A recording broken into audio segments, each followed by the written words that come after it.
What's up, everyone? Welcome back to another review, and this time we're taking a look at Color Out of Space, directed by Richard Stanley, starring Nicolas Cage, based off the H.P. Lovecraft short story of the same name. The plot line of Color Out of Space is as follows. After a meteorite lands in the front yard of their farm, Nathan Gardner and his family find themselves battling a mutant extraterrestrial organism as it infects their minds and bodies, transforming their quiet rural life into a living nightmare. So yeah, that's the overall plot line for the movie. Let's briefly go over it as fast as we can. So overall, Color Out of Space, I thought, was a very, very good science fiction horror movie. It has a very interesting premise. It has a overall extremely solid cast and a fun performance by Nicolas Cage. It has it has outstanding visuals, very good production design, and it has a very talented director in Richard Stanley. Now, do I think that this movie is perfect? No, I do not think this movie is perfect. This movie has flaws to me, but they're not flaws in a way that it like ruins the movie. It's flawed in a way where you could have did some tweaks here and there, and it would have improved the movie. It would have improved the movie more in the pacing department. I will say this: in terms of building atmosphere and building tense and suspension, Richard Stanley did a fantastic job. Richard Stanley did a really, really good job at creating suspense, at creating tension. He did a good job at letting certain scenes breathe, and not shoving scares in your face. The scares don't come from a place of cheapness. They come from a well-earnedness. They come from the threat of what is this mysterious meteorite, and what is this strange color that has infected the minds of this rural family, Like, why is it making them go insane and things like that? In terms of that aspect, Richard Stanley did a great job at slowly building the change that this family undergoes, and it's really creepy. It's very, very creepy, and it's really well done. And the performances match that. Like I said, Nicolas Cage, who plays Nathan Gardner, I thought he was really good in this movie as like this, everyday quiet rural guy. And then once the meteorite affects his mind, he starts to go mad. And this is where Nicolas Cage, goes into his, patented gonzo performances. But it's not as over the top as it normally is. The gonzo madness that Cage does in this movie actually fits the tone of this movie. So I can appreciate that. Like, Richard Stanley played to Nicolas Cage's strengths and used the gonzo-ness to his advantage, which is what most directors don't do, and what some directors do.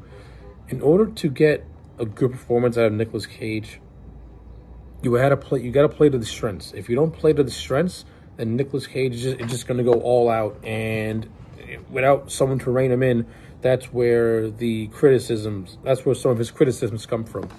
But to Stanley's credit, he was able to, get a more restrained gonzo performance out of Nick Cage once the movie really starts to kick in, and once Nathan Gardner starts to lose his mind because of the color, because of the media. So I like that stuff. The supporting cast that surrounds Nicolas Cage, I all thought did their roles fairly well. The actress who played Nathan's wife, I thought she was fine in the role. She doesn't really get a whole lot to do, but she does have this really eerie scene where, like, she's cutting some carrots and then she cuts her fingers because she's just completely in her own little world because of what happened, because of how the media is starting to affect her mind. That was a nice, really well done scene. The actors who played their children, I all thought came across as, did a good job as well. Especially the actress who played Lavinia, Nicolas Cage, the daughter of Nathan, who was a Wiccan. Her role, she handled her role. The kids did not bother me. They all played their roles well. They didn't come across as annoying. They came across as natural. And once the shit starts to hit the fan, you can sense the fear within inside of them. So I like all that stuff. You also have, this movie also has Tommy Chong, who plays a squatter named Ezra, and he has a couple of scenes here and there, and it's entertaining to see Tommy. It's entertaining to see him. He seems to know he seems to have more of a grasp of what might be going on with the meteor and the color and what it is and what it's doing to Earth. I mean, it's revealed after Ezra is dead that he senses that the color has come to Earth to transform Earth into something it knows, which means that the color is trying to turn Earth into its home planet in a way, which is like terraforming in a way. So I thought that was that was very interesting. And then you have the character of Ward, who is this hydrologist who makes an appearance, whose scenes are peppered all throughout the movie, but he doesn't really start to do anything until the third act, where he tries to save the Gardner family, but to no avail. So, like, in terms of the movie's characters, they all play their role fairly well, and all the actors do a decent job. But this movie's not really based off its characters. It's based off this visuals, and it's based off the premise. And with that, Richard Stanley, to me, did a fantastic job. The color, which is this extraterrestrial organism. The color is just this beam of just neon bright light that is just so hard to describe. It just starts to ruin and infect your mind, and seeing how it affects this family and how it slowly deteriorates their mind is very, very creepy and very, very frightening. We also have a scene where the color like merges two characters together, and it really reminded me of John Carpenter's The Thing. And I think The Color Out of Space took a lot of influence from John Carpenter's The Thing in terms of like its pacing, in terms of its slow tension and build-up. Like this, you can watch The Color Out of Space and The Thing back to back, and it's very similar in terms of their tone and in terms of how they're both built up, and in terms of how they're both built up. But my biggest criticism for Color Out of Space in terms of that aspect is that since this is based off a short story, and now I'm going to remind you, I never read any H.P. Lovecraft stories or anything like that. I never read any of the man's works. So I don't know how short the story really is. I'm just going to go based off just how this is as a movie. There are a lot of scenes where it seems like Richard Stanley is just slow burning for the sake of slow burning, and it feels more like filler. And they feel more like filler as opposed to development. It's like there are a lot of scenes where they get stretched out longer than they should. And it almost feels like, to me, Stanley is just killing time until he gets to the next big scene. And I think a lot of that has to go with going off a story that doesn't have really a lot of story going to it. And you have to find some ways to kind of expand upon it.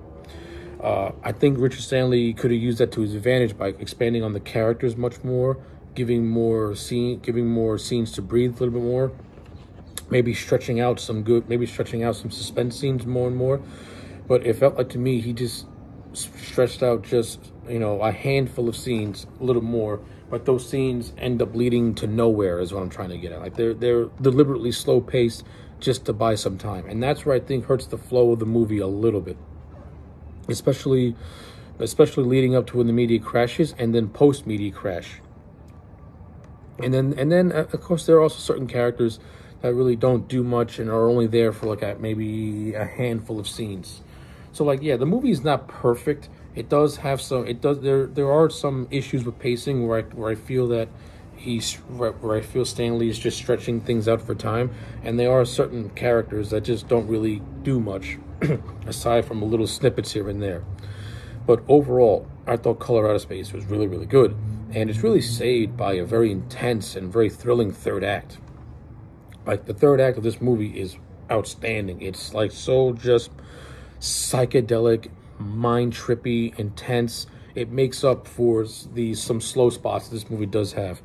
And just seeing the entire Gardner family lose their mind because of this alien color is also really fun to see as well.